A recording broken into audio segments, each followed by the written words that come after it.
computer.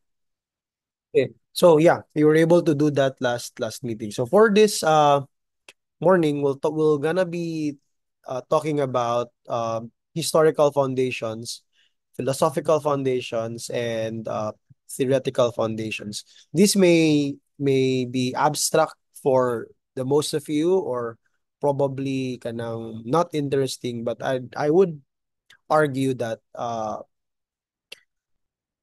the reason why this is the first lecture, although second, ang first lecture is katamang definition, but this is the first, considered as the first lecture because majority of the graduate papers that we receive or we see, we check, I sit on as a panel member, not only in this university, but in other universities as well. They really lack kanang the a good philosophical assumptions for their paper. And when it happens, most often, uh, the whole paper comes into kind of into chaos. Like uh, you would see that they said that the research is quantitative, but sorry, their study is qualitative, but yet they employed kanang survey questionnaires, or their paper is quantitative, but uh, descriptive, no, in that case, but yet they did pre-test and post-test and so on. So more of it, there's a disconnect between the philosophical assumptions, the objectives of the study, as well as as the methods utilized in the paper. So in this lecture, where you are expected, no, I mean we are expected to be familiarized with how do we frame our argument in our dissertation, as well as establish theoretical underpinnings of our paper. And I would also say na many graduate students have difficulty writing the theoretical framework, I think. Nabay mo agree sa ako, ana? Dili man na. Lisod, sir, kay imo ra man ang isulat ng theory, dira, di ba? Then, kung na ibutang din nga theory ni Ma'am Princess kay theory of constructivism, di ba? Hindi pa gid nila papahulayon si Jean Piaget, di ba? Kapila. Ikan pa sa inyong undergrad mo na gina, the theory of constructivism. Hindi na ako makita inyong mga dagway. Hindi na ako mag-joke sunod kay hindi na ako makita inyong mga reaction. So yeah, kana no? And it's challenging. We have difficulties in writing our philosophical assumptions, as well as the theoretical framework. All of which, both of which, actually they provide structure and direction of our study. And another important task, kaya akong intro yun always, no, pasaylo agad ko ninyo. Another important note I would like to make is the degree that you're earning is a PhD in mathematics education. It's not a doctor of mathematics education. It's not a doctor of science in mathematics education. It's not a doctor of management in mathematics education. It's a doctor of philosophy in mathematics education. And that actually, the Doctor of Philosophy program is different from a Doctor of Science, a Doctor of Management, a Doctor of Education. All of those, we consider them as professional doctorate degrees. They are doctorate degrees for practitioners.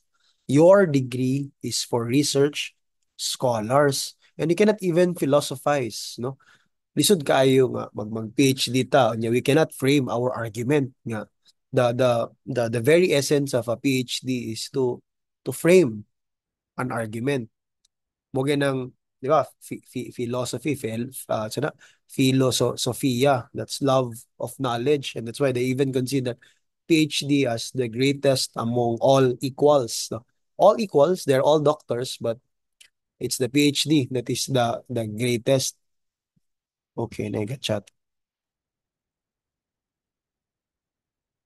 Okay, it's okay. Yeah. So it's the greatest among all equal. So here what I'm trying to establish is that when we write our paper, it should manifest, it should show that we are really at least a PhD students. And we can do that by number one, we are able to trace back the historical foundations of what we're doing.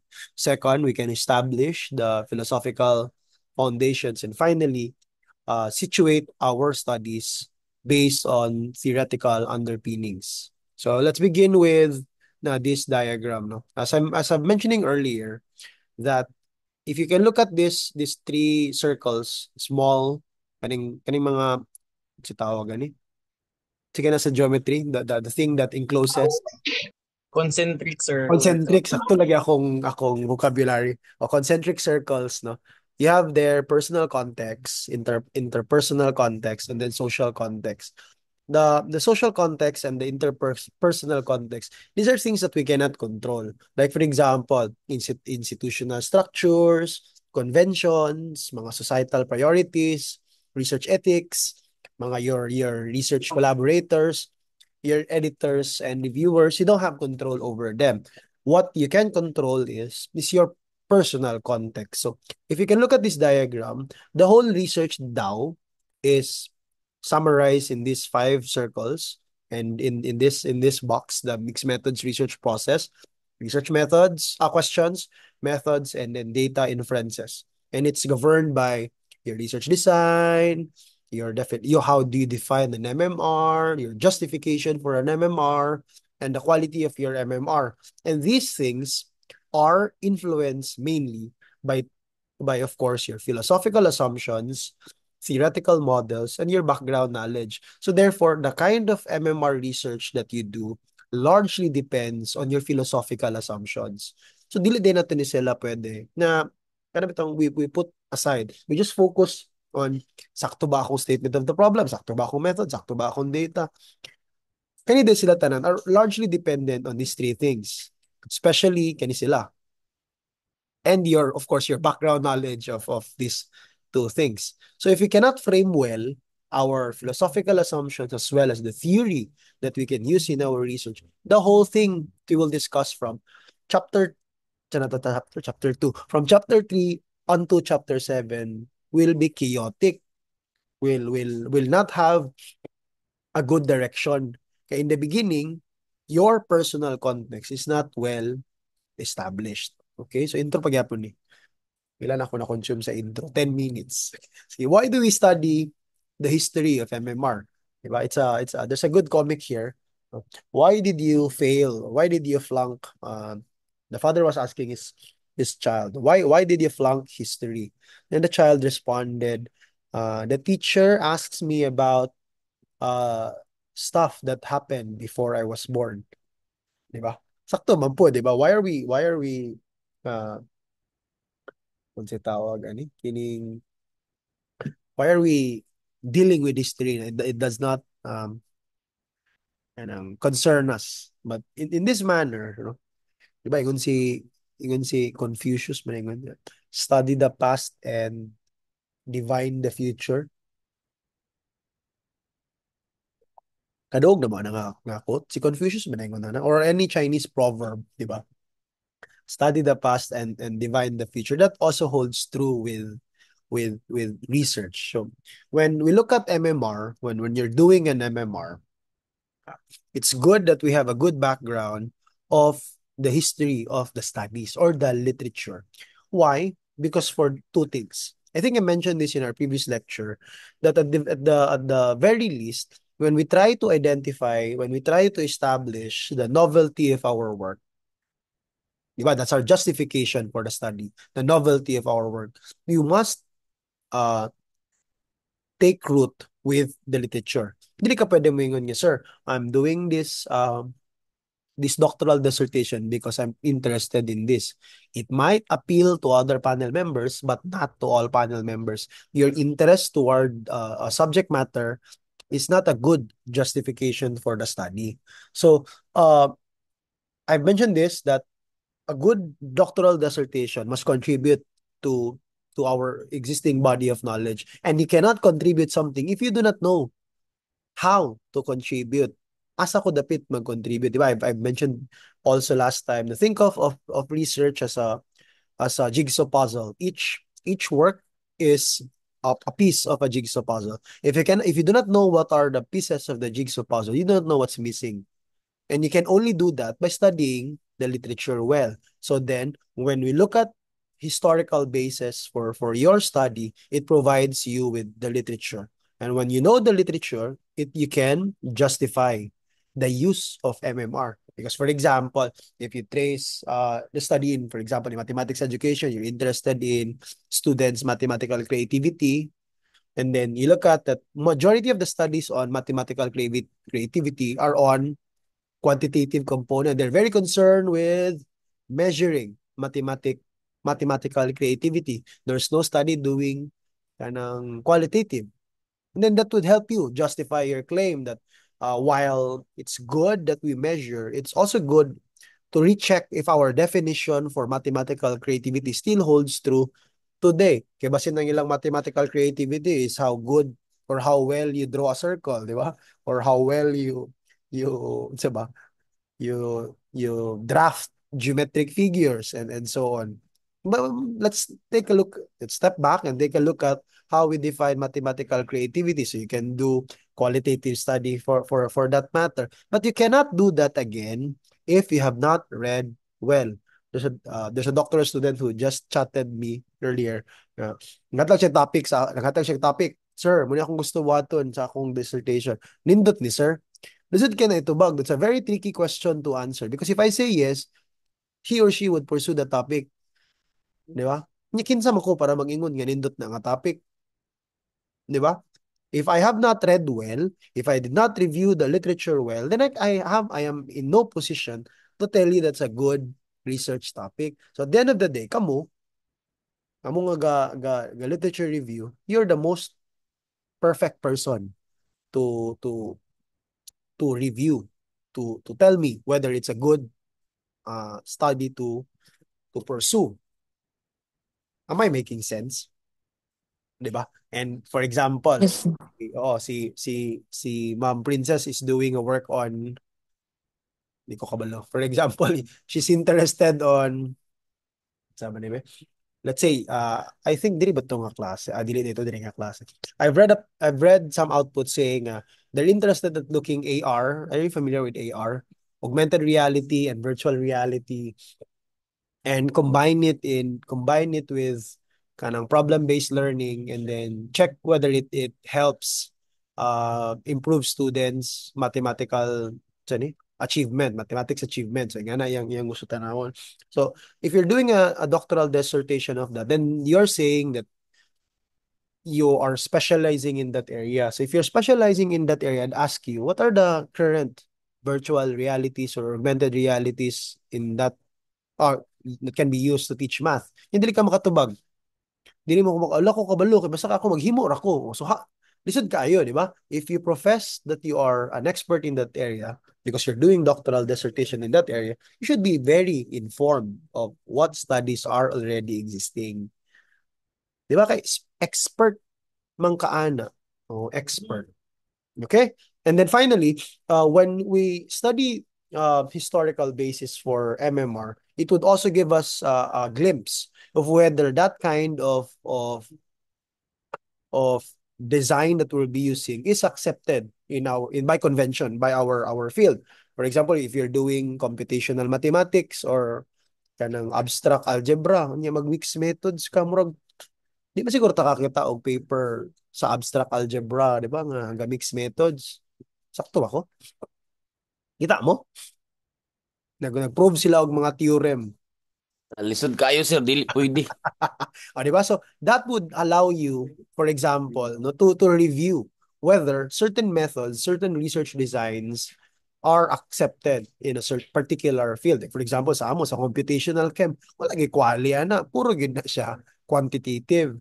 So then based on this lengthy discussion, it is important nga tanawon din nato atong history, no? Atong we really that this just highlights the need to really read and read and read. So ayaw sa gyud mo pag final sa inyong mga topic. Nanamoy nauna-unaan, ganahan mo ani nga topic. Ayaw sa gyud until you have scoured page 27 of Google Scholar. Ayaw na rin mo pag final. Okay, sige, murag okay na ko ani. Wala lagi ko nakita nga ni. But usahay ko careful sad mo no kay na ay mga sahay mga graduate students mingon nga, sir, wa gid ko kitag paper nga nag-istorya about student disengagement in mathematics or that students are disengaged to address student disengagement in mathematics probably because the mathematics education community is not using the term disengage. Basta ilang ginaistorya is about interest towards mathematics or motivation towards mathematics. Kaya nga na bitaw, so we also have to be very careful with the terms we use when we do literature search. So mas maayo pod nga magtuon ta na bitaw how we can maximize use of kanang search engines. Magtuon mo kanang saan paggamit na ng mga gitawag natong mga Boolean terms, kanang mga plus, equals, Google Scholar, pwede kayo ningin na magamit. If you have some time, itong mga scholar din pag YouTube mo, saan paggamit na ng mga Boolean terms. Familiar man ng Boolean terms? Akong i-type kaya basta hindi na ako ma-pronounce yung taro. Boolean. Okay. Muna, for example, tanaw mo og kuan, unsa man ninyong ginagamit. Si Sir Mark Hanubas, for example, is looking at kanang community college. So, for example, mathematics plus achievement plus community college. So it will give you all articles that has terms nga na mathematics, na achievement, na community college. Ganyan na siya, for example. So, mas maayo magamit tingin na that because that would help you kind of itong narrow your literature searches. Kaya sa dagan kayo manggawas nga literature nga dili related. Simply because the terms that you utilize were not optimized well. Okay, naabot na ko na. Sige. Okay. When did MMR begin? So, if you look at papers in 1980s, there were already studies using a method or using methods that is very similar to how we define MMR. And these studies actually published in 1980s, they cut across many fields in psychology, in education, in social sciences. And they were using mixed methods simply because of these reasons. They're interested at looking data, mixing data. They're looking at research designs. They even have names for the designs, classifications, and even their own notations. Although we will learn about notations in the next chapter. In 1950s even, no, psychologists Campbell and Frisk, they described that psychological traits can take benefit when we use quantitative information as means to triangulate or to validate psychological traits. Other quantitative scholars who are experts in experimental designs, they even said that experimental designs can can be looked at with an enhanced understanding using qualitative data. For example, you're a you're a medical doctor or a pharmacologist. You're looking at whether a certain drug is has anti-diabetic functions and you use it into lab mice. Dili raman tanawon nimo ilang may for example maganda ka experimental study, dili raman ka interested sa ilahang blood sugar. You would also look at the behavior of the mouse kay basin day nag-inom siya sa tambal, tinuod man gyud ni ubos siyang blood sugar pero nagluya, wala siya energy and so on. So qualitative data can also help us kanang provide a more robust understanding of quantitative studies. So even in 1950s, no? And why are people doing MMR in these times? Because of many things. Number one, complexity of research problems. If you recall in our first lecture, I showed you katibit ng a picture of an elephant, di ba? And uh, you can look at an elephant depending on where you are situated at, di ba? You have multiple perspectives, and because of because of problems are complex, it would benefit the researcher if you can do research with multiple perspectives as well. Maximizing quantitative and maximizing qualitative. So as I've mentioned, people are also doing MMR because they want to harness the benefits of each other's design while at the same time offset the weaknesses of each of design. And those connected with state universities, they know the benefit of kanang multiple publications, di ba? Isa itong mga taga-state yun. There is si Sir Lester, I think, taga-state. Yes, sir. Oo. Si Sir Mark, taga-community college. And you know, di ba, more publications would mean more financial, diba? Financial implications. So, if you do mixed methods, you can publish several papers out of your paper kay pwede man ang quantis ang component, ang qualis ang component, and the mixed methods component, and you can yield more papers. That means more incentives from CMU. Joke lang. And yeah, I think I've mentioned this last time that MMR also mirrors our day-to-day activities. That is why we consider it as an intuitive research design. It also addresses kanang alienation on specific fields. Like I remember we had a doctoral student who was interested in doing qualitative study. Gusto yun niya is to look at kanang practices of IP, mga IP mo yung interested, mga mga to explore in the IP people's practices that have kind of itong implication towards science education, particularly chemistry education. So what are IP practices? So nagtanaw mo to yung gusto buhaton. Then from those IP practices, you can develop instructional materials in chemistry education incorporating IP practices. Marami tayo nga na ito yung gusto buhatan. And it's an interesting study. Ako, I really like it. But sadly, ang panel ito nga time, dugay naman ito, 2019 or 2020. Majority of the panel that time were all quantitative researchers and they don't understand the value of qualitative study. They're alienated to the value of that study. So may tabo, disapprove. Di madawat ang concept.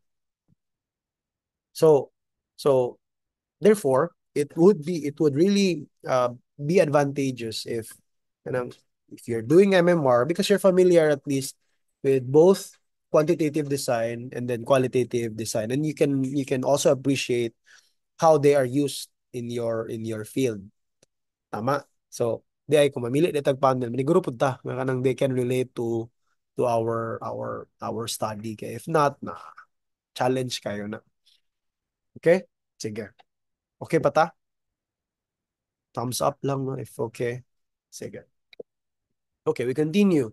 So here the when we look at papers also with employing mixed methods or the method, no, we can see that it has kanang different names. Like for example, integrated research, combined research, quantitative and qualitative, hybrid research, combined research.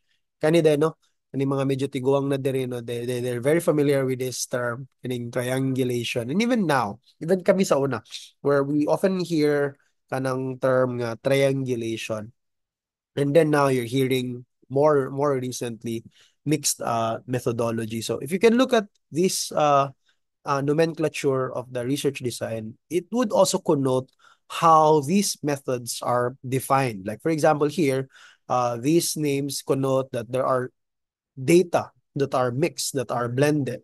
Here, these names, they refer to methods, no longer blending methods, but combining methods. And it's a narrow definition, a narrow perspective of mixed methods. Yeah, ang yung function is to converge data, and that is not actually true now. No, there are many purpose and many functions of. I think we've discussed that in the last lecture.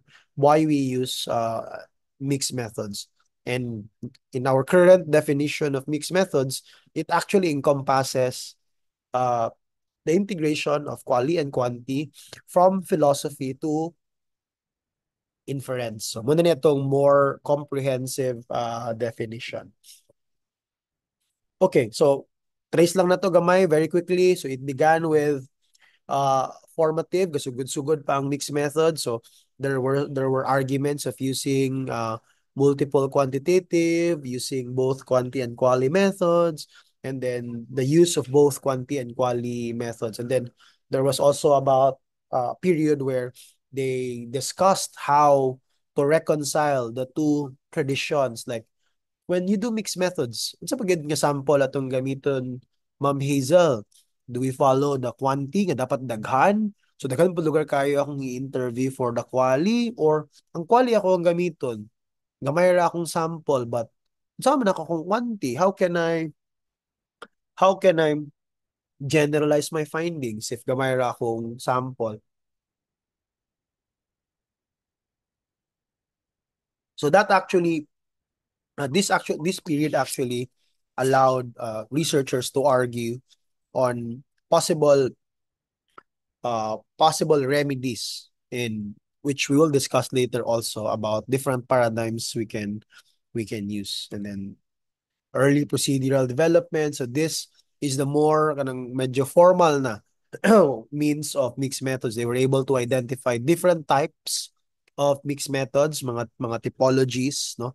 And then they also provided procedures and steps. Like for example, for this kind of typology, this type of mixed methods, what are the procedures you have to follow? Do we begin with the quali first? Do we begin with the quanti first, and so on? So kana procedural na. And then now, not now. Yeah, somehow sa Philippines dili pa tagamay, no? But nanay some advancement, like there are more complex problems that cannot be addressed by simple step-by-step procedures for your kanang mixed method. So there were some expansions, there introduction of mga complex designs, no, where one MMR design can be modified at its core so that it can address specific context or specific research problems. And then reflection and refinement kanino muning period, in more advanced countries, they are already in this period that they have already tried to critique and evaluated mixed methods papers, whether they are really mixed methods, do they really advance our understanding of the approach, or na po yung mga systematic reviews, no, mga meta-analysis regarding mixed methods, and that allowed for some refinement of our understanding of MMR. So here are some mga questions or controversies regarding MMR, where we'll no longer deal in detail. So sabta na ano importante si history, no? Importante di ay maminaw ta sa history, no? Now we go to the more challenging discussion, no? Philosophical foundation. So I mentioned this earlier, that we consider the PhD as the highest among all equals. If I think I began my introduction with that argument. Why? Because the goal of your degree is to generate knowledge, and philosophy is the branch, no, the branch which is kanang concerned with generating knowledge. So therefore, all the research that we are doing requires philosophical foundation. Why? Because philosophy provides us the assumption on how we frame our argument. Do we follow deductive argument? Do we say that there is a general knowledge from which we can apply to specific situations, or do we don't have general knowledge? There are multiple sources of knowledge, and we use it to describe, to understand, and to explore situations. So these forms of philosophies allows us to frame our research questions, as well as help us identify the methodology to use and the specific techniques to employ in our studies. And many graduate students, they fail to explicitly state their philosophical assumptions in their manuscript, while it may be implied. Like for example, when ako pagbasa ko sa mga research design, medyo makagets na din ako sa yung philosophical assumption. But sometimes, dili maklaro Di ba, mo to kung yun ganina in the beginning of my presentation, nga, Nayuban would say nga, they're doing qualitative studies. They're doing narrative, sa ganina, narrative inquiry, research design. Yet, ang ilahang method gigamit, they used open-ended questionnaires, di ba? Can we see coherence in the method and methodology? No. Why? Because the researcher himself have a vague understanding of the philosophical assumptions backing up the study. Naamang gani kay gina stand on nga perspective sa imong study, but di lang probably siguro ma-articulate, and that's the reason why it's very important that this must be articulated in our paper, and this can be summarized well in this illustration. When we do research, sometimes not diri, we're very concerned on the kind of data collection techniques we have to employ. Sir, mag-survey ba mi, sir? Sir, mag-pre-test, post-test ba mi, sir? Sir, mag-interview mi, mag-FGD mi, mag document analysis ba mi, mag-historical study ba mi. Kana, diri kita concern. Sakto ba ko? Can I see kanang an agreement, no? We're often concerned with techniques rather than how we argue the source of knowledge. Thank you, Sir Michael, no, for affirming. Probably some of you would also agree. Nga na gihapon. Dapat daw ingani ang direction. We begin with our epistemological and ontological belief, and then we frame our theoretical lens, then methodological approach, and then methods of data collection. Sige, para mas masabtan, I'll give a more uh, clearer example. I hope masabtan ninyo. You're interested, you believe in, diri sa tasugod sa belief, no? You believe that um, knowledge is universal, and that you for knowledge to be accepted, it must be tested. Tama? I think mga mathematics major nga na usually, if it's not backed up by data, if we do not provide means to test our hypothesis, then it's not a good knowledge. Would you agree? Nga naman siguro ang majority, no? Somehow, sir, somehow. Somehow, di ba? Sige, kwan lang, for the sake of argument. You believe in that paradigm. You believe in that perspective. So, you wanted to do a research, sige ba, sa kaya, sa may nindot. You wanted to look, anong simple lang sa, you're interested in looking whether GeoGebra can help students with their spatial knowledge, so spatial skills. So if you're that kind of researcher, katong describe ko ganina, that you believe that for something to be true, it must be backed up with data. How would you design your study? You're interested in looking at whether GeoGebra can help students learn.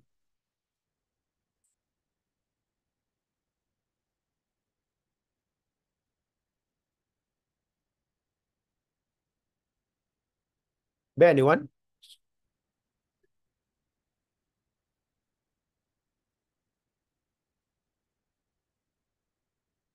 Minsan ako mga PhD nga students nga dili makig-argue. Yun na bita ka ganina. May experiment, sir? Oh, there's the experiments. Again, that's a good input. So you can design your research by conducting an experiment, di ba? One group can be set as a control group. Pwede sila na nagklase lang, then look at their spatial intelligence, while the other group could have used the GeoGebra and then checked whether they are doing, other they have improved with their spatial intelligence. So what are we doing? We are when we do experiments, what are we doing?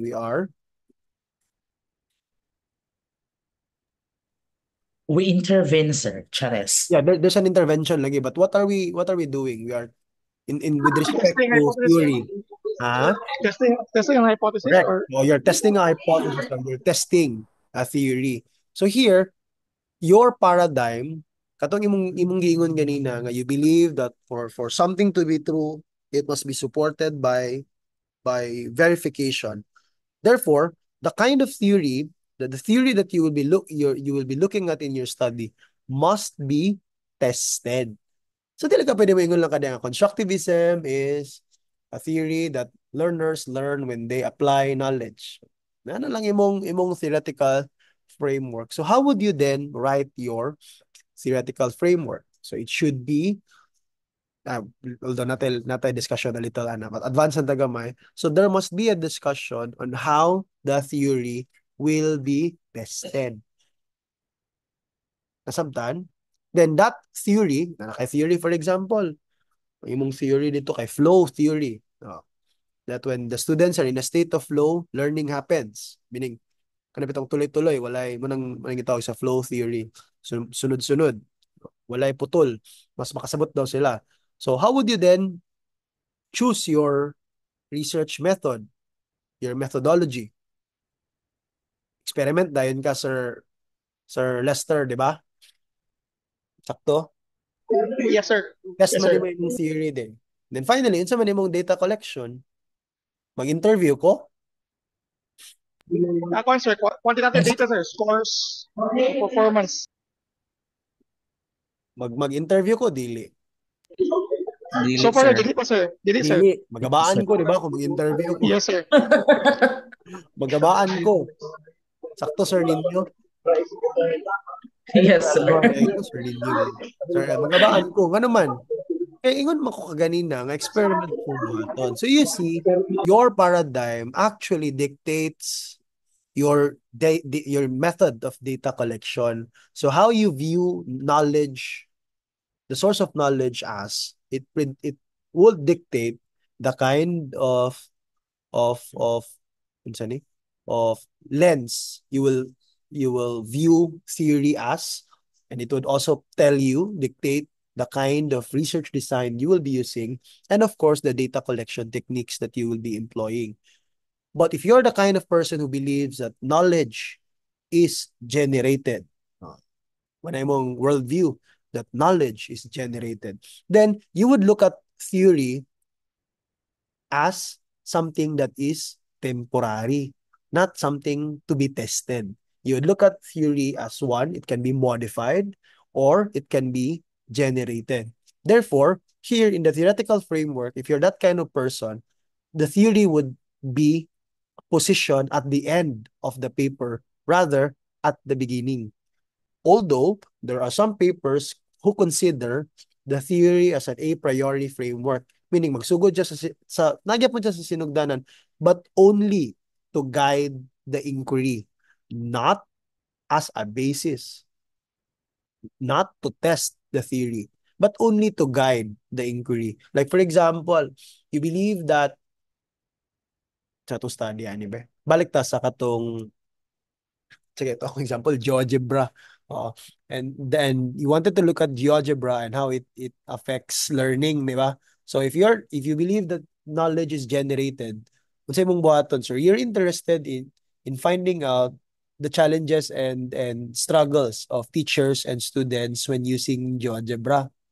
And from that, you will be able to come up with a theory that can be used to explain technology acceptance of teachers through qualitative study. So here, pwede ka imong theory diri na kay, let's say, na kay TAM, technology acceptance model nga theory on how teachers utilize accept technology naman na siya three ka variables, di ba? So na intend to use, perceive usefulness o sige nang isa value siguro value something nga na muna ang sa technology acceptance. So you can situate, so how would you write your theory then? So pwede mo i-describe si Tam and what you believe to be missing in Tam, and then you do qualitative grounded theory for example here, and then offer modifications to Tam. Sabta ninyo? Or am I making sense? Sige, magpadayon lang ta kay basin mas masabtan ninyo. So, although I gave kanang advanced inputs, no? Padayon lang yapon ta. So, therefore, when we look at philosophical assumptions here, it consists of our belief about knowledge, and it guides how we frame our study, because yeah, that is how we believe knowledge to be, how knowledge is generated. So these philosophical assumptions are often called worldviews, and in some papers they're called paradigms. And since paradigms are specific to certain fields, we can classify them, we can name them as worldviews. And we have four worldviews: post-positivism, constructivism, transformativism, and pragmatism.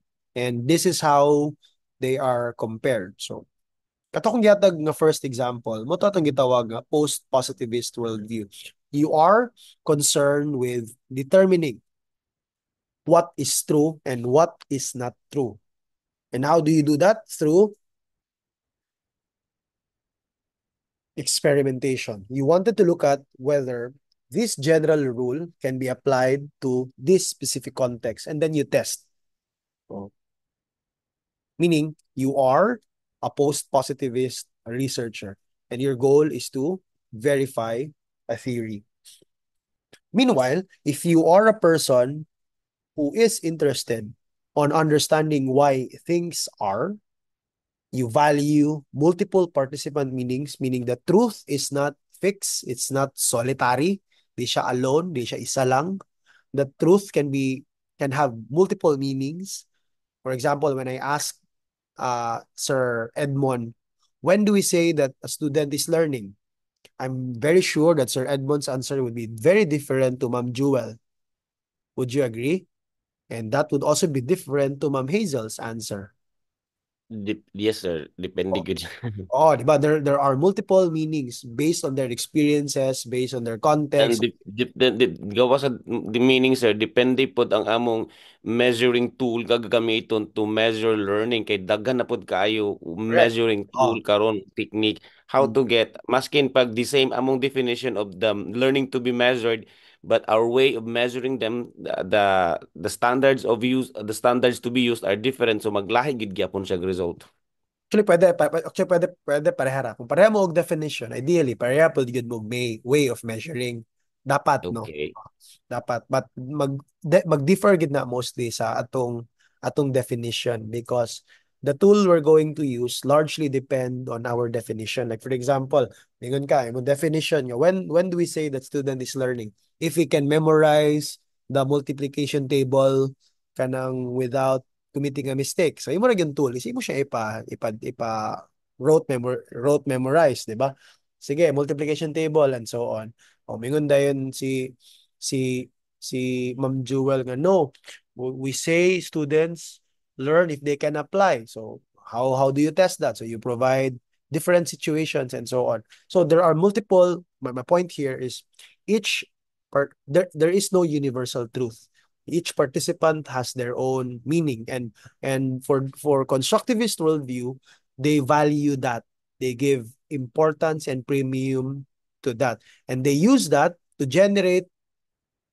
how generate structure in society and even in history to develop theory. So if you can look at, this is deductive uh, framework, while this one is inductive framework. Sige, if you're this kind of researcher, what kind of research design you would expect he or she would use?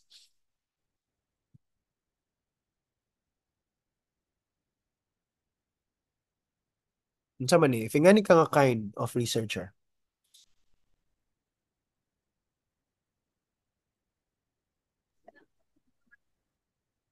Hello, eh? Saan naman ni nakamute ko, Char? You are a quantitative researcher. Tama? Well, this one, Yes, sir. you are a qualitative Quali, sir. qualitative researcher. But can we use this worldview to explain mixed method studies? Yes, we can. We can also use this worldview as a basis for our quantitative designs. We'll talk about that in the next chapter. But sige lang, labihan lang na to. Sa maning duha, ano na i-discuss.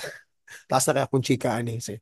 Transformative worldview and pragmatist worldview are new perspectives towards knowledge. Actually, this came about because of the differences of these two. Ano bitong, which do we consider best when we do mixed methods? Do we favor a post-positive worldview or that of a constructivist worldview? Si transformative worldview, ang very keyword nga inyong kinahanglan i-remember diri is it is activist. Meaning, they believe that knowledge, while knowledge is important, generation of knowledge is important, it is useless if it is not used to advance the clamor of those of the marginalized sector. Mura gid na ilang goal. So here, social justice atong lens ani sa theory. Meaning, here, the theory here serves as a means to verify. Here, theory is generated. Here, theory is used to advance the marginalized. How do we help the poor, the last, the lost, and the least? So, ingani siya. So, muna gitawag na to emancipatory oriented. So, ang iyang goal is from the study that you have conducted, what then can we contribute to the plight of the poor, to the plight of the indigenous people, to the plight of the sa tawag gani? Gender differences sa tawag ana? Kanang mga they're victims of Gender inequality. sorry, that's right, gender, those victims of gender inequalities and so on. So ngani na ang mga drama ana, no? I think I mentioned in our last lecture nga, when we first offered qualitative research design in the PhD course, we actually invited Dr. Bill Atwe, who's very very known for advancing this kind of worldview in mathematics education. He was very interested in looking at how social justice can be used as a lens to study challenges in mathematics education. For example, for mathematics poor performance, how can we use feminist theory? How can we use mga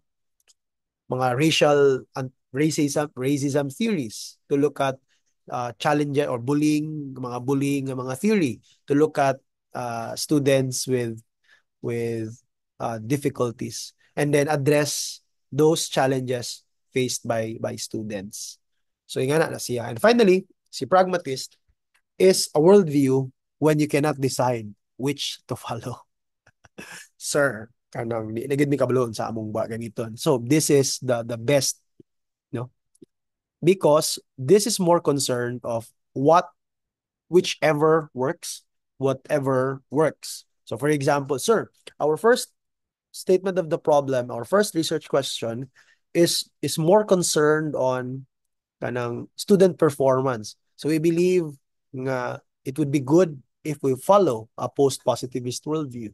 But in the second statement of the problem, we're interested in looking at students' experiences in the class, which can help explain their performance. So, sa din natong gamiton ana, then you can use constructivist worldview. So therefore, when you have a pragmatist worldview, you are more concerned with not of knowledge, but of the problem.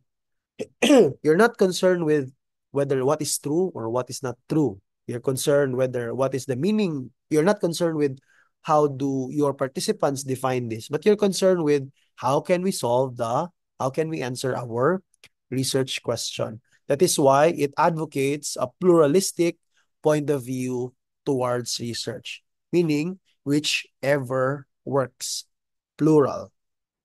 And of course, it is real world and practice oriented. And many practitioners value this kind of worldview. Di ay necessary nga quantitative rata permi or qualitative rata permi. Magdepende sa problem that we are looking at in our research. Okay, and here are more detailed comparisons between the four worldviews. So as I've mentioned earlier, I think I've highlighted some of some of the things stated here. If you're a post-positivist researcher, you're focused on singular reality. Well, for constructivists, they're interested with multiple realities. While for transformative, while knowledge can be multifaceted, their focus is advancing social and cultural positions. The differences, mga indifferences experienced by the marginalized sector. While for pragmatist, bahala ka diha. Pwede singular or multiple realities. For post-positivist, the relationship between the researcher and the research is there is impartiality. Diba? When we design experimental studies, we make sure that all variables are held in constant except for those that are being tested, di ba?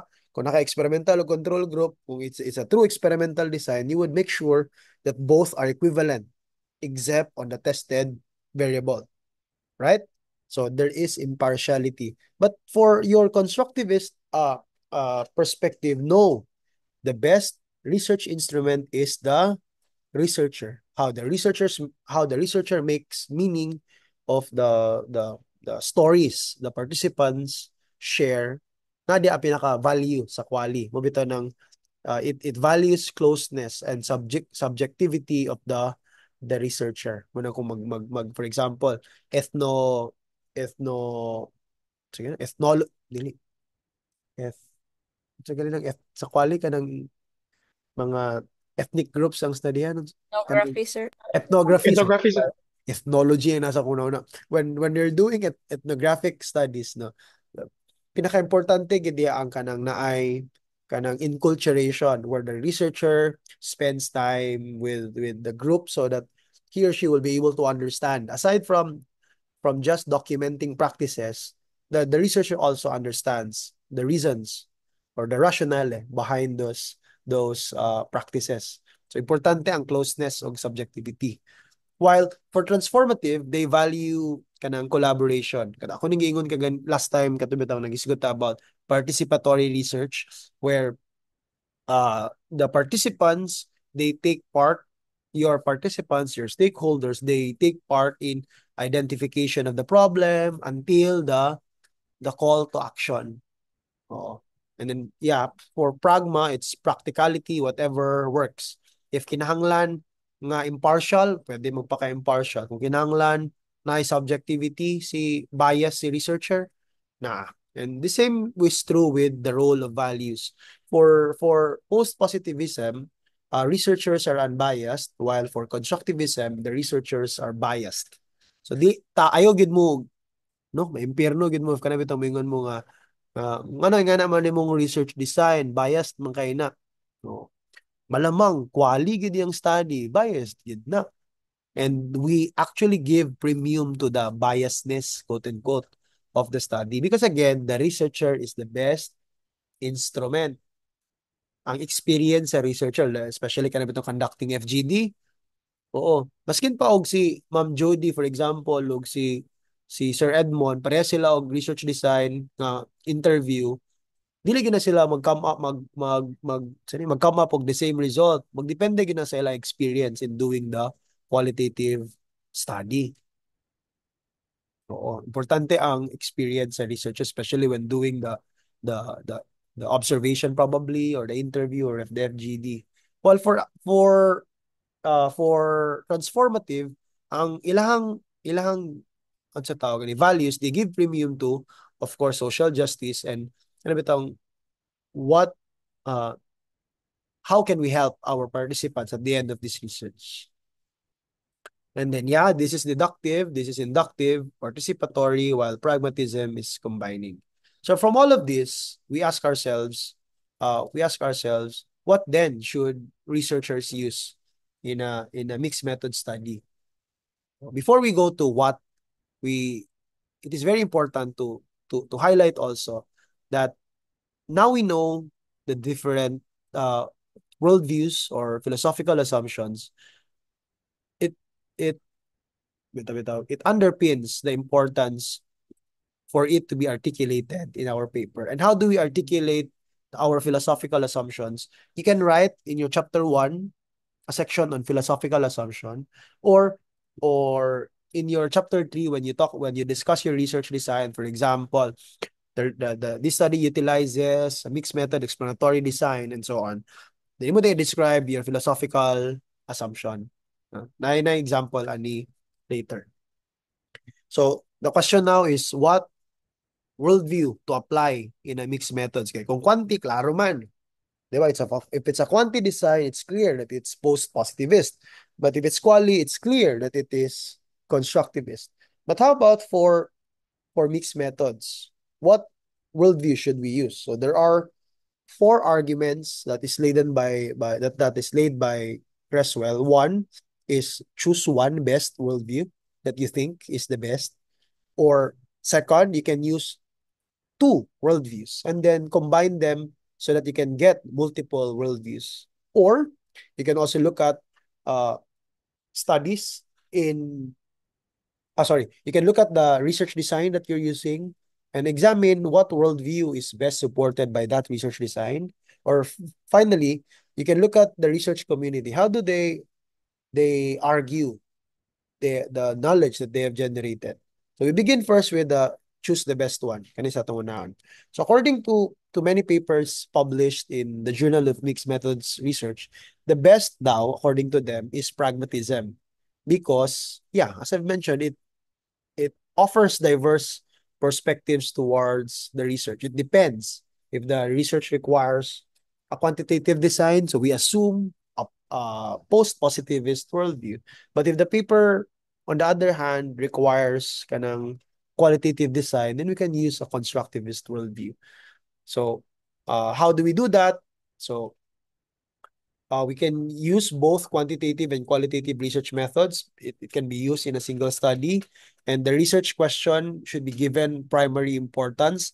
If the research question requires quanti, then we can use a certain perspective. And the dichotomy of choices nga dapat isa ra gyud can be abandoned because again, pwede man maskin unsa. Because ingon ganita, whichever works. And then it's also practical because it can help guide you with your methodological choices.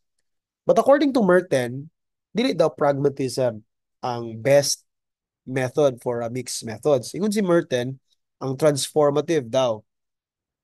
Because according to him, no, scholars recommend the adoption of an explicit goal for research to serve the ends of creating a more just and more democratic society that permeates the entire research process from problem formulation to drawing of conclusions and the use of results. So according to Merton, na when we identify what problems to pursue in our research, what methods to utilize, it should always be guided with societal problems that we are dealing with. While it may be noble to view, it is of prime importance daw kay what is research if it does not solve a social injustice? Muna according to Merton. So pwede daw when we look at mathematics achievement, for example, it should be viewed for example, in injustice in kanang financial resources, di ba? There's an injustice in financial resources. Pwede daw inganaon do na pagtanaw so that we can in one way or another contribute to a more democratic and more just society. Makulbasan. And Merton continue to assert that knowledge daw is not neutral. So you don't take the neutral side. So pili ka kung persa ng kasamaan maka or persa ng kadiliman. So you should not be neutral. Okay. May nagkatawa sa akong joke. Si Sir Sandira. Sige. O si Sir Michael. Sige. So according to Merton, no, that knowledge actually reflects the power and social relationships within society. So therefore, when we do research, it should reflect the goal, and that is to address social injustices and of course to improve society. Okay? And there's also other researchers saying, no, it's not transformative worldview. It's critical realism. No, because critical realism mixes the post-positivism and constructivism, but in different aspects. Uh, it actually integrates a realist ontology, telling us that there is one uh, truth, but that truth can be arrived at by multiple means. Multiple means. Ano pasabot sa critical realism? There's only one truth, but there are many ways to arrive at the truth. Munang realist ontology, but constructivist epistemology. Meaning, there's only one truth, but you can use quantitative means to arrive at that.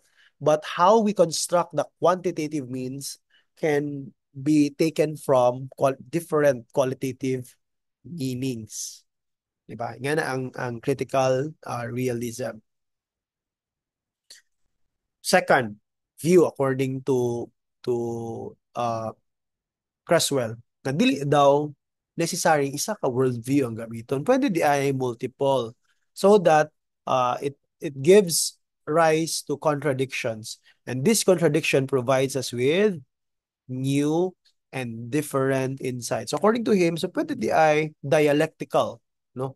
We can employ two worldviews in a study to provide more perspectives and creating what he called as a meta paradigm or a dialectical uh, pluralism, meaning using multiple worldviews so that the different parts of the project or parts of the research study can argue a different form of knowledge.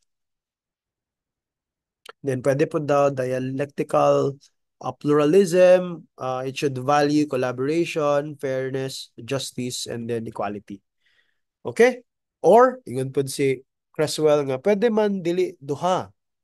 Pwede po, magdepende sa unsa nga research design imong gamiton. Like for example, if you're using convergent design, so kinanglan gid na siya pragmatism.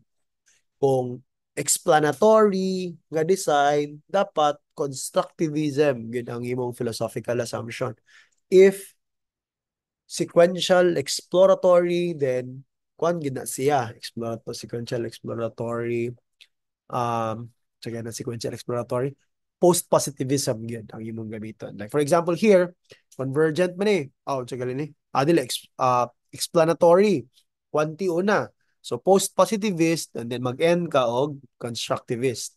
Oh, in separate phases. But how about if same phase, convergent, there's merging of data, then you can use pragmatism, transformativism, or dialectical pluralism. Or para dili ta maglisod, we can look at the scholarly community in our field in mathematics education. What do researchers use as their philosophical assumption? Okay? Nasabtan?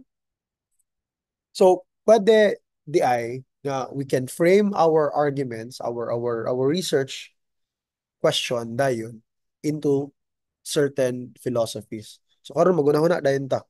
Di, sa akong gusto nga research, sa akong gusto nga topic for my doctoral dissertation. Unsa kaya nga philosophical assumption akong gamiton. Para dili ta maglisod, pwede kani atong gamiton, no? Parang it depends on the research design that you will be using. You can frame your philosophical assumptions to that. And why is it really important to look at philosophical assumptions? Yung ako kaganina, because how you view knowledge, whether it's tested, it is generated, is it for the common good, or whatever works, will dictate your theory. Yeah, in the beginning of the lecture, I emphasized that many doctoral students, even doctoral students, have difficulty writing their theoretical framework. Not because kanang dili sila bright, but because they fail to understand how theoretical framework kanang bitang plays an important role in how we structure our whole research study. Sige, before we go to that, gusto sana ako klarohon, okay? although you're mathematics teachers, but I think you're very familiar with this. Are you familiar with law and theories?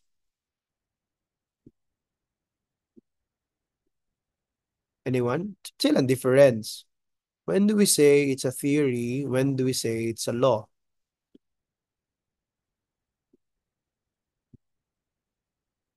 Yes, Sir Mark. So, Sir Jero, can you hear me? Medyo hinay gamay. Hinayapon, sir, no?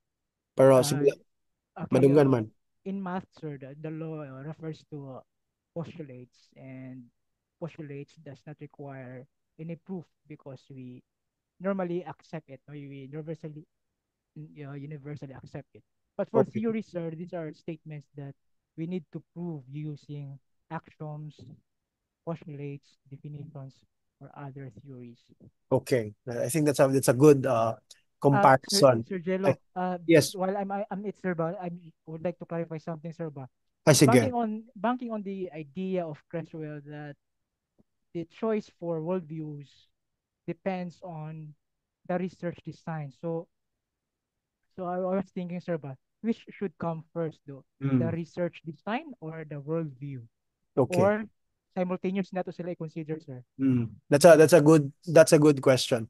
For solo papers like for solo research design paper, like for example you're doing quali or you're doing pure quanti, ideally una gid ang imong perspective because the philosophical assumption should lead you towards the research design that you are using. You're correct. No? Una gid dapat si philosophical assumption. Kaya ikaw as a researcher, you have your own stance. You have your own belief on how knowledge should be generated. So una gid actually si philosophical assumptions. But in cases, motong mubalik din ta sa pragmatism, nga dili always for example akong philosophical assumption is quali o not quali constructivism but ang gap di ay sa literature is not on the construction of knowledge but whether to test daga na kita theories for example daga na kay theories generated on mathematical creativity but we have no paper highlighting which actually can be generalized to for example to the Filipino people. So we cannot always assume a constructivism philosophical point of view there. Here we see that we have to test a certain theory. So then assume post-positivism so that you can design a quantitative research study on that particular theory. Theory verification dayon ka. So ingana kibali siya. Then for a mixed methods, magdepende siya motong several scholars are saying it's not about post-positivism. It's not about constructivism. It's good that we look at mixed method study as either a pragmatist perspective or a transformative perspective. Balik din ka sa imong research problem. What do you believe in? Do you believe in pragmatism because you think mixed methods can address complex problems, or you would advocate social justice? I'm doing mixed methods because I know that this would address social injustices. So nga na, dayon siya. I don't know if I answered the question.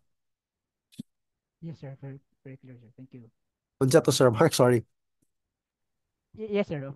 Okay. It's Sige. clear, So sir. always good maguna si philosophical assumption. But again, we look at the literature and see how we can fit in. Kay it would be time wasted and resources wasted if we stick on mixed methods mo ko tong topic. So magamit ang quanti and quali, so it would be meaningless na mag hold on ta sa atong constructivist nga point of view nga wala na di ay angay tun-an pa ana kay daghan na kaayo ta constructivist kay balik pa ta always sa historical dayon nga foundation.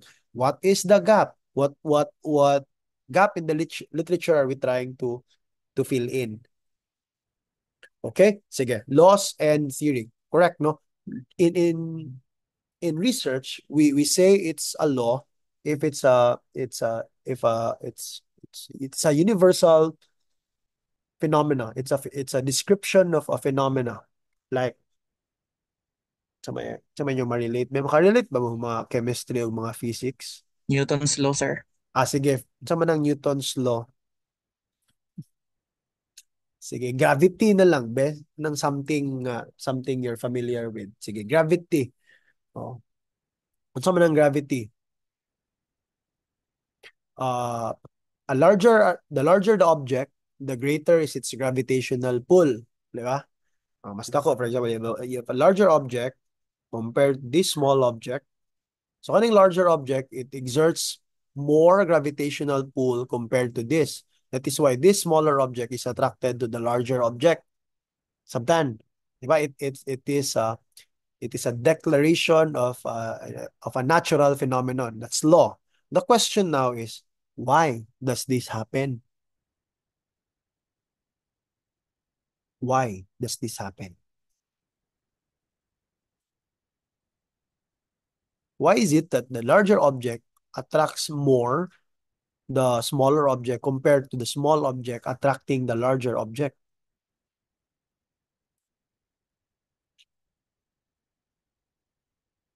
Diha mo gawas atong theory. Theories are possible explanations. Theories do not graduate to become laws. Your science teachers in high school probably taught you this that when theories are proven, they become laws. Kadungog na mo, anak. Yes, sir. Ako kay nag-teach ko Yes, sir. chemistry physics sa high school. Na kay Kwan, kanang nadugangan na imong sala. Joke lang, Sir Edmond. But sige lang, we're here to learn. So, muna ang ginatudlo. Even ako, no? Nag-masters na ko, mugya pa na akong natunan nga ang theory, mo graduate, may mong law. When we do experiments and kanang test theories, it becomes a law. No, because theories do not become laws. Theories are just explanations. And explanations can be not accepted, sige lang sa hypothesis, rejected or not rejected. It doesn't mean it's not rejected. It's true, right? It's not rejected because it's not proven to be wrong yet. The same with theories. Theories are our possible explanations. Again, Newton's time, he said there's a force. Each object, according to Newton, exerts a gravitational force that attracts. So, muna yung explanation. And many scientists have tried to measure if to check whether objects exert a force of attraction. But wala. They were not able to do that. Einstein, on the other hand, he proposed kanang kadog naman ng space-time continuum. Kadungog lang, sir. Yes, sir. So for physics na ta, di ba? So, lugar ni, for example, this is the space-time continuum. If you put a larger object here, di ba? It creates a deformity in the space-time continuum. May tabo dayon, maana siya. Di ba? So, there is a larger Yes, sir. object. So since Yes, there's a deformity in the space-time continuum, smaller objects would be attracted to the object. So muna yung simple explanation. So that's Einstein's theory of gravity. Nga na, the same with education. You're familiar with law of exercise. Yes, sir. Ano naman ang Yes, law sir. of exercise? The more Thorndike, exercises you give to the students, The law of disuse man na, sir, kasagara. mo ba na? Sige, but sige lang, law of exercises ang sata. Na law of exercise, law of effect, o kung sana. Law of recency, namang kuha na. Yes, sir. Yes. Yes, sir. Yes, sir. Oo. Sige, butang ato lang sang kanon ang example lang sa for the sake of argument, for the sake of discussion. Law of exercise. Nag-ingon nga the more exercises you provide to the students, the more they learn. stronger or the more they learn. Pangutan nga no. Nanin tayo mga potential nga mga theories ana. So therefore, when we frame our research, theories should either be taken as, for example, for quantitative, theories should be for testing. While for qualitative, theories are generated. So kung magsulat mo sa inyong theoretical framework buhon, dili lang ninyo i-describe unsa ang theory. Buhaton dayon. I think it's in the next slide. Wala. Sige lang. I think in the next few slides. Ang common ginabuhat sa mga graduate students, study sila. Muna ilang topic. For example, sa totong example ka ganina, use of GeoGebra mo to, no? GeoGebra towards mathematics, special intelligence. So, sa kaya ay pwedeng theory yan. So, pwede nag-theory siya og multiple intelligence. Sa mayang gibutang. So, yung gi-describe din nito ang multiple intelligence theory. Wala, yun lang siya nga. Ang mga students daw have spatial intelligence. Ending. Wala ta kabalo. It's not clear what the theory is used in, how the theory is used in the study, and what parts of the theory are explored, what parts of the theory are modified, what parts of the theory are tested. Dili klaro. Kaya even ato mga teachers na wala sila kabalo saan pagsulat ang theoretical framework. Di ba? Dili klaro. Kaya nga naman, wala man in the beginning, dili klaro ang philosophical assumption. So, kung ako lugar to, akong klaron be. Katong GeoGebra nga study relation to academic achievement. Unsa man akong gusto tanawon? Do I want to test whether it's effective or not? Or do I want to look at the challenges experienced by students when learning using GeoGebra? Oh.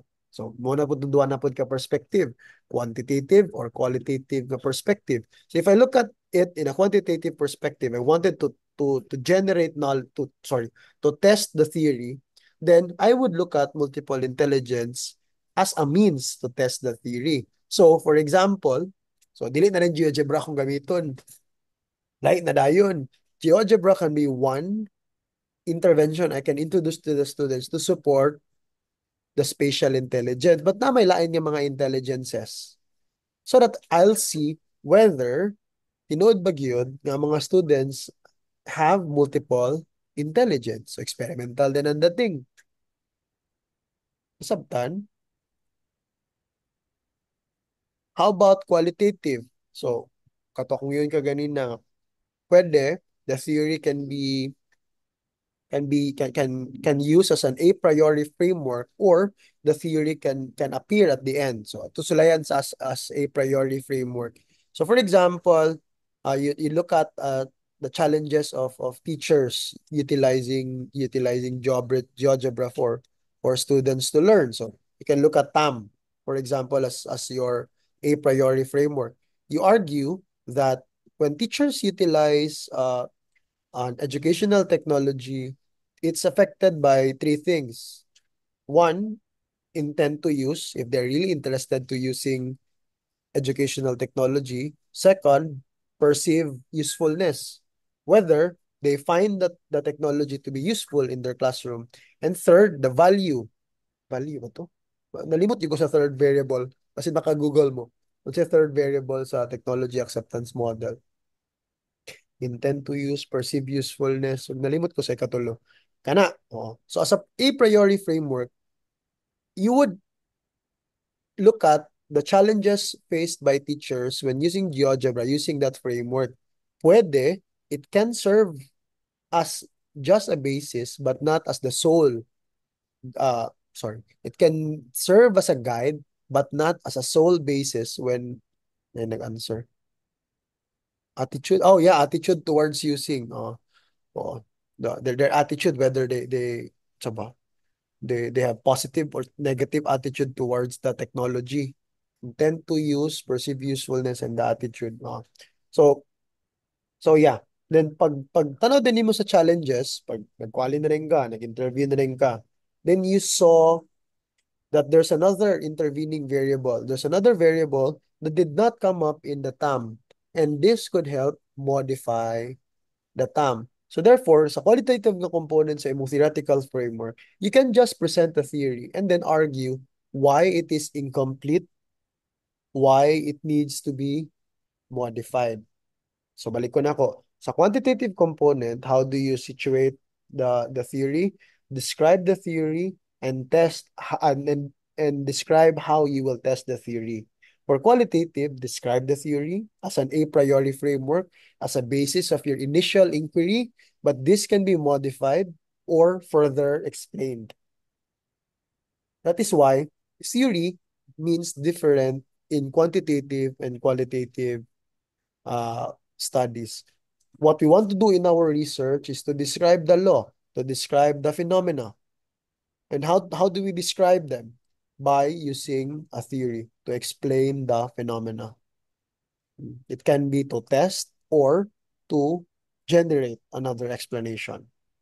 So, as I mentioned, for quantitative, when you write your theoretical framework, you should be able to identify the variables. The theory as basis for identification of variables, and that would translate into your hypothesis. So these are the variables. This is what I want to test.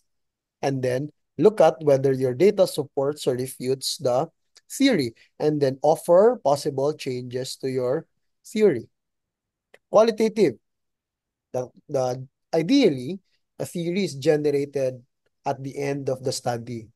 Here, the function is as an explanation. But I've mentioned also earlier that a theory can also use as a preliminary framework, which can be modified into a new or newly configured theory. As a preliminary framework, a priori framework yung gamit, ana. It's an a priori theory. So, manang for quanti and for quali. How then is theory used in mixed methods? So we have two ways. We have social science theory and then emancipatory theory. What's social science theory? So according to this argument, theories in mixed methods, they are positioned at the beginning of a mixed method study. They provide a framework and they allow us to identify the kinds of questions we want to ask. It also provides a means to identify what data will be collected, and it can include many kinds of social science theories. It can be about leadership, about learning, about economics, marketing, behavior, and it can also be presented as a literature review, as a conceptual model, or as a TAM, it's a model, or as a theory. Like for example, you use flow theory to explain how game-based learning can improve learning. Yan, flow theory mo na usually ginagamit. So how can we write our theoretical framework? Muna na kung yun ganina. So we begin with a discussion of the theory in our paper as an a priori framework. We describe what the theory is. We advance its name. This study will utilize the technology acceptance model, and then you describe. The technology acceptance model is composed of three variables or three components. The first one is the perceived usefulness. Perceived usefulness refers to this and that. Second, it's the attitude towards the technology. Attitude towards the technology is this and that. Then third, intent to use. Intent to use is this and that. These three variables, they predict the acceptance of teachers to utilize technology in their classrooms. So, nag-show din kag diagram and so on. Ang kulang dayon is kani. Usually, ang mga theoretical framework sa mga master's thesis o doctoral dissertation, ito rataman. Igo na nila gi-describe unsa ang theory, unsa iyang mga variables, unsa diagram. Malimtan ang kaning last part. We have to make sure that the theory is a framework on how we collect quanti and quali data and how it is used to integrate, how they are integrated to develop your mixed method study. So, pwede din kami ngon ganito nga. Kung sequential explanatory, for example. So, sequential explanatory, you begin with quant first, and then followed by, pangit kaya kung agi pa sila, qual. So, quantitative, for example, nag-survey ka una, itanaw ni mo sa technology acceptance model niya. So, na tulo ka variable. So, imong questionnaire na siya tulo ka subparts for intent to use, attitude, o katong what's that? Perceived usefulness. Pag-answer ni mo, So you tried to test the theory. If those three variables can predict technology acceptance. So, mato, imong gipa-answer. Naghimo din ka og structural equation modeling, nag-SEM ka. Then you saw that dili di ay, so muning variable 1, muni mong hypothetical model. They predict the technology acceptance, di ba? Arrow ni siya. Okay. Muni mong it predicts the technology acceptance. But later pag SEM nimo natingala ka kay di ay nga na iyahang diagram dili nga ni. Ang nahitabo si variable 3 di ay predicts variable 2. Well, variable 2 predicts the technology acceptance. So we see here that we first test the theory and then sa later part dayon offer modifications of the theory. Nasabtan? How about if nagsugod ko og qual? Nagsugod qualitative, dayon nag-end ko og quantitative. So, imong theory dayon, imong gidiscuss. Technology acceptance model is na three ka variables. But you believe that this is not enough. You saw that another, for example, technology acceptance, sa may silingan niya. Theory of planned behavior. For example, kaya medyo dual mo lang sila. Technology acceptance of planned behavior. You saw that one variable in the technology of planned behavior can be utilized as a subcomponent of TAM. So, nakagidugang. So, himo din kag questionnaire, ana. Muning, kwali ka una, nagkwali, interview, you saw another variable, nagdugang kag isa. So, upat na imong variables that predicts technology acceptance. Then you develop a questionnaire, tried to to float it, then EFA, CFA, then you saw that lahat na po din iyang structure.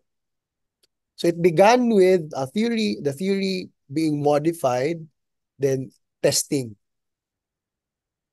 So, kinahanglan din, kato ding mga succeeding sections, succeeding paragraph sa imong theoretical framework is a discussion on how that theory will be treated in the study. Will it be treated first for testing and then modified, or modified first and then testing? And then finally, since it's a mixed method study, it would generate a new insight, a new theory. Pangutana, mas nasabtan ba? Or mas nalibog naman yun sa among buhaton nag-offer. Sir, ako'y question, Sige, sir. go. Kaya ba sinaniud to na? Um, yeah, in the interest of discussion now, because when I had my master's thesis defense, one of the panel members raised this question nga, are you sure nga, kay nakita ko na ko dito sa imuhang illustration, katibitong variable 3DI predicts variable 2. So, ingon nila, ang question nila kay, among the variables presented, kasi ako ang variables that time is problem-solving skills, motivation, performance, and engagement. And then, one of the panel members, kanang nangutan na kung dili ba related ang independent variables. Kay kung related daw, iya suggest that research will be dead daw or something like that. So karon kay dinhi I've learned nga there is a modification. So which is which? Are we going to I mean naglibog na pud ko ron, sir, kung modification pa siya or dili siya pwede i-conduct, so things like that. Di ko kasabot unsa iyang where he or she's coming from when he is saying that. Ang challenge manggod always is kana bitong when we look at variables, sometimes Kasi if I may add, sir, kay murag sige. ang bird's eye view ato na question is basin og study ta nga or we presume that these set of independent variables Are unique.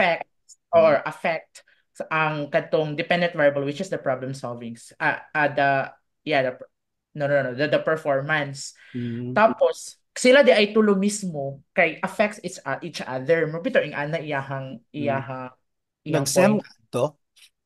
Wala, sir. Kay Naman murag to. na direkto na kog correlation ato in the Okay. interest of I time. would, yeah, I would agree.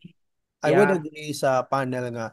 Sometimes mong good, we have to, when we look at kanabitang, when we look at, kung for example, multiple correlations yung gamiton or even regression, when you look at those statistical tools, ang isang good niya ka-assumption, ana, is dapat each variable are not related to the other. Kaya if they are related, lahi nga statistical tool na itong gamiton. I don't know if you're familiar with canonical correlation.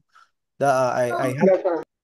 sakto ko Sir Lester, di mo ko math major good. But as far as I understand, if the variables are correlated, para itong gingon, I think katubit ang gingon niya sa imo like katong motivation o unsa pa to imong engagement, kana medyo silingan yung kay na sila si motivation o si engagement, no? Yeah, kay engagement affects motivation, right? Oh, Ana medyo man. silingan ka na sila. Ang gwapo gid nga gigamit adto is dili kanang kuan, kanang multiple correlation or regression. Gwapo adto is canonical correlation kay iya manggong tanawon pud yang mura it's like SEM tanawon niya ang mga unsa tawag ani mga relation by each factor ba then iya ding i-clump as one kay para tong among isa ka paper nga we look at teaching confidence bitaw in teaching chemistry, physics, biology, and earth science. Lahi-lahi sila nga variable. Confidence in chemistry, biology, physics, and earth science.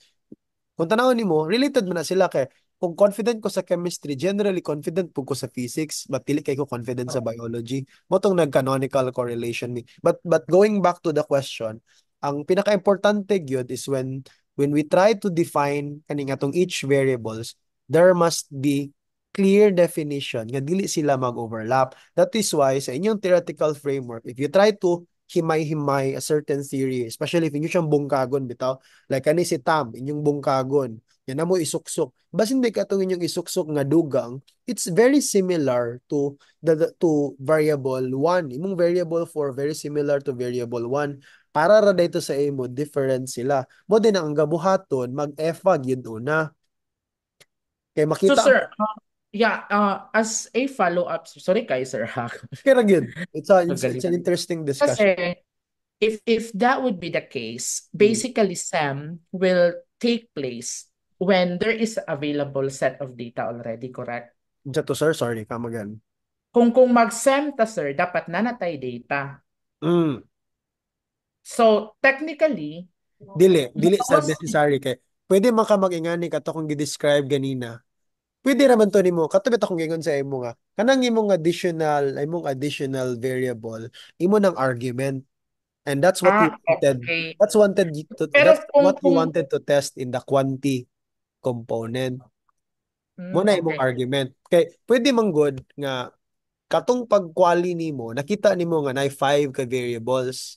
Mo na imong gina-argue nga nay 5 ka variables. Unya pag-abot din nimo sa quanti, pag-test na nimo sa imong nag-develop man kag scale.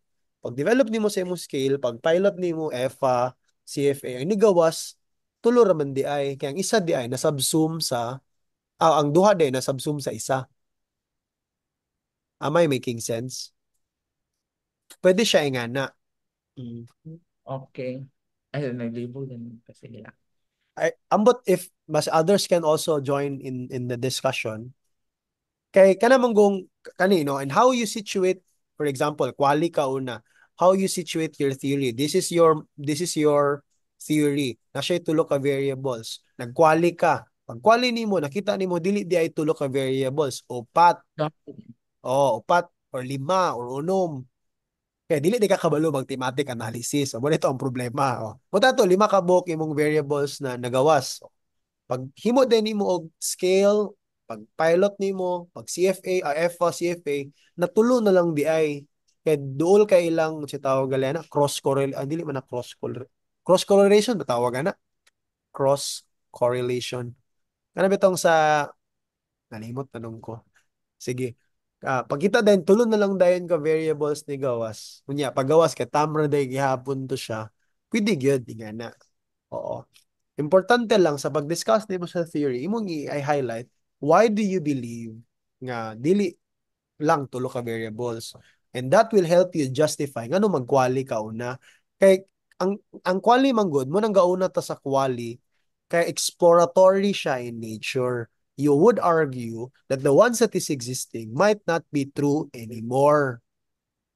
Unang ato siyang i-explore again. But if naguna ka sa quanti, explanatory iyahang dating ana. You already have a quanti and you would test it first and then explain why things are or are not. And that's how we frame our theoretical framework in a mixed method study. Like po convergent, no? But sige lang. Okay, na additional questions or discussion? Galibog-libog ra makasama sa answer. Sige lang. Mga PhD na bitaw, mga bright naman mo. Sige, ang last dayon is kaning emancipatory. Kani actually good atong ginagamit ng social science. This is how we organize our framework, our theoretical framework. But if you wanted katubitang, if your philosophical assumption is transformative, ang imong means to describe your theory would be emancipatory because mobalik always permitted diri si marginalized. Like, how do you frame your theory, your feminist theory, queer theory, indigenous theory towards kanang the underrepresented and marginalized group. So nga na ang drama niya. So duha lang gid ka ways in how we organize our theoretical framework. The usual, we describe the theory and describe also how the theory will be utilized in the two components, quali and quanti, or pwede pod in an emancipatory manner. How does the theory utilize to help address naghatag na ba ko example about we had one PhD student some time ago 2020 man siguro or 2019. He was interested in looking at kanang IP knowledge and practices, IKSP, Indigenous Knowledge and Practices System in somewhere in Malaybalay, and he was interested in how we can learn from their knowledge and practices that would help us kana bitang frame chemistry education. Oo, nga na to iya. So ang dating adto sa iya is ang IP knowledge. So he can argue his paper in an emancipatory way by discussing about IP and then how can IP knowledge be used to improve chemistry education at the same time help advance IP. Okay, kung saan man pag-advance sa IP ato, number one, conservation of their IKSP. Second, dissemination of their IKSP and preservation of their IKSP. IKSP is Indigenous Knowledge Systems and Practices. So, the goal dayon adto is not just to improve chemistry education as a whole, but also to document, conserve, and preserve IKSP. Nga na to yang drama adto. Kaila si Sir Lester adto. But wala na siya nagpadayon. Ambot ka din na siya ganahan magpadayon. Yung I kauban. guess related na siya atong study presented also during the co-answer. Like ethnomathematics. Kana, ideally. But usahay magod ka na mga ethnomathematics ng mga paper. Kaya dili nila gakatarong og ang ilang end goal kay ang mathematics dili ang ethno. Dili ang ethno. O mo na akong note common nga kakitan. Ha, feeling na ko pud kay mga restrictions sa IP groups. Honestly, challenge kayo. Kami naagyapon mi nga nakatungawong sa kwan lang yun to sa chemistry, ethnobotanical practices to. Dugay kayo, no? It would take you 1 or 2 years to get an NCI. Pero interesting siya, sir, especially here in Bukidnon, considering that home to 7 tribes. Boto si Kauban Sir Lester. Ito siya na-study kay conducted there at Baguio. Itong ethnomathematics. Lester, yung mo tong Kauban actually, but convince siya nga magpadayon. Bisa, sir. Di ko ka-familiar sa name. Ikuan, si Sir Alvin Manuel. Ay, yes, sir. Basta, sir, ako lang i-convince ako, sir, pero yes, sir. Muna yang moto yung ganahan ng tao niya. Ambot lang murag discouragement sa kay. Kulba mo gutong mga comments sa panel niya. Ako siyang gingnan nga. Magutro tag defense. Pangilisdan to na to mga panel nga mga dili nice og mga comments. Kaya sa mo gana mo iban dili maka-appreciate ba. Oo. Muna importante, mamili tag panel nga kanang maka-appreciate sa study. Kaya buto yung bitaw ganina nga na alienation like kung quali siya ay kung quanti kay siya nga researcher di gid siya maka-appreciate anang quali maskin pag nagtumbling-tumbling na kadiya or unsa pa ka di gid na siya maka-appreciate o unless og kana bitong maayo na gid kayo especially kana bitong mga i-judge mag-judge kana lang master gid na pud sila kabalo sila sa mga lanlain nga mga field kay malimit naman sa dang ilang judging based sa lang experience sige kay kuan na mahurot na tong actually summary na day. So here, more in how you can frame if you're interested in looking at emancipatory our way of writing your theoretical framework. So you can begin with your the emancipatory lens, like how can this study contribute to the group of people, and then apply the theory in discussing the literature, and very make explicit discussion of the research problem. Then also kanino discuss how you would collect data that will not further marginalize the community, no? Tanawon gini sa ethics review. And then I hope it would end, the theoretical framework discussion would end with the call to action or the plan of action. Like at the end, how would you anticipate the study would contribute to the advancement of the marginalized? Oo. Muna na imong ending. Okay, as a summary, daghan na kay kong gipang istorya, nangalibog na mo, gipanggutom pag yun. The goal of why we study the history of mixed methods is it gives us a literature, and then it helps us justify why it's important to use mixed methods. Because commonly, if you look at literature in math and even in science education, kwanti kay na ang mga studies. Kung dili man gani kwanti, quali kaayo. And that helps you justify the novelty because you want to harness the strengths of the two traditions. And you have also to acknowledge your philosophical assumptions in your study because it would help you argue the stance your research would be framed on.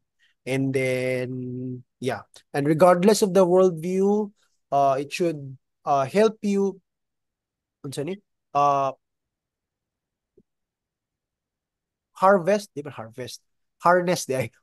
assumptions behind your study so that you can have a basis for combining the two approaches. And then finally, when we frame our theory in our theoretical framework in our paper, it can reflect the hypodeductive testing framework or the inductive interpretative approach of your study.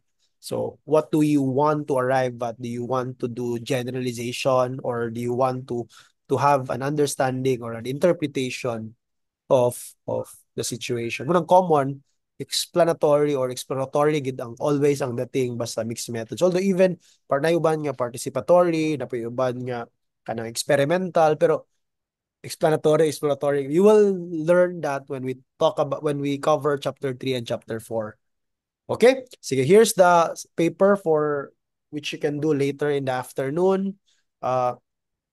What philosophical worldview or worldviews will inform your mixed method study?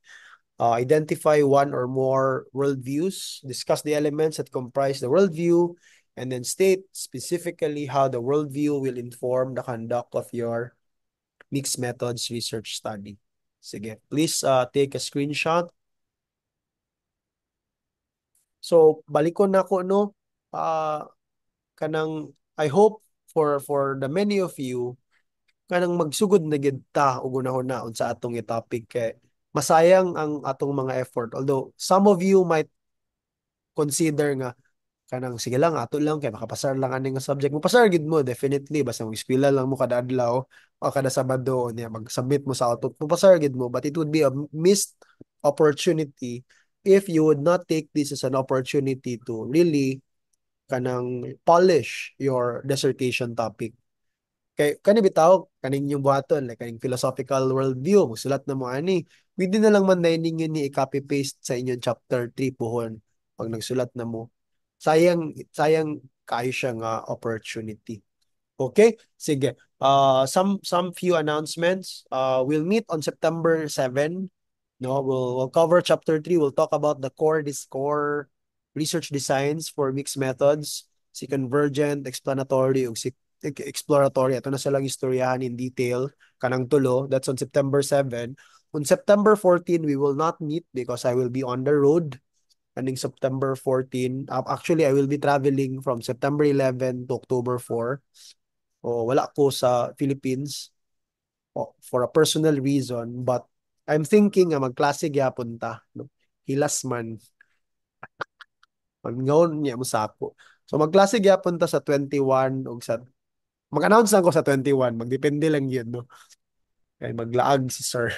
But September 7 magklase ta, we'll talk about core designs. Then 21 probably will meet online ra gihapon. Although na announcement, I don't know if nakadungog mo.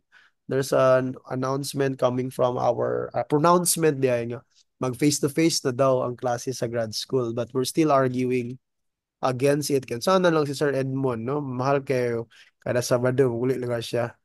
Lagi sir, ang nahitabo sir ba kay gidawat ba sa program pa so basig Correct. Oh, ang argument sir is ipahuman lang sa ani or like maghatag og what's this kanang 2 year nga lugway or a year from now then ay pa dayon i-strict ang face to lagi face kay ako. naka-absolute naman good ko sa program sir lisod na Okay. kayo mo hawa. Okay. Ako galaingon nga okay naman basta mag-refund mo. Ana to ko argument. But sige lang, we'll see.